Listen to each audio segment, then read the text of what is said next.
मित्र हो नमस्कार। आपणास आपल्या व्हॉट्सअप मेसेजवर हा बाजूस दर्शवलेला मेसेज आला असेल।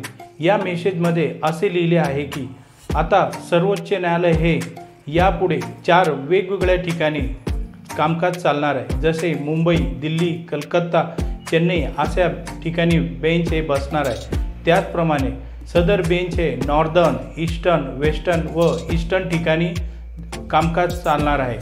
सदरचा मेसेज हा खरोखर बरोबर, योग्य व खरा आहे का याची पडताळणी करण्यासाठी आपण आजच्या व्हिडिओमध्ये माहिती घेणार आहोत।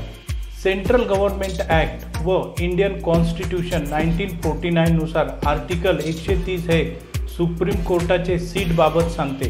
ते असे आहे की Supreme Court of India shall sit in Delhi or in such other place or places as the Chief Justice of India may with the approval of the President from time to time appoint।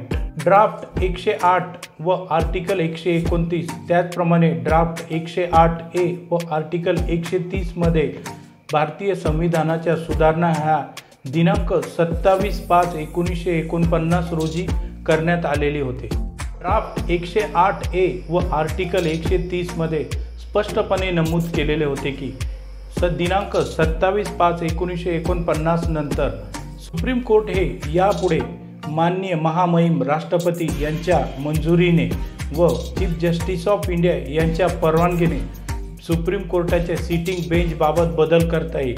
परंतु आजपर्यंत माननीय chief justice of India यांनी bench sitting बाबत कोणताही बदल केलेला नाही व त्या अनुषंगाने कोणताही आमूलाग्र बदल देखील झालेला नाही। माननीय चीफ जस्टिस ऑफ इंडिया यांनी सुप्रीम कोर्टाच्या बेंचबद्दल कोणताही आज पावे तो बदल केलेला नाही व त्या अनुषंगाने अंमलातही आणलेला नाही। सदरची सुधारणा ही दिनांक 27 मे 1949 नंतर लागू केलेली आहे। हो, तुमच्या व्हॉट्सअपवर आलेला मेसेज हा खोटा, चुकीचा व दिशाभूल करणारा असा आहे। मित्रांनो, तुम्ही जर माझे चॅनलवर नवीन असल्यास तुम्ही चॅनलला सबस्क्राईब करून घ्यावे ही विनंती। धन्यवाद।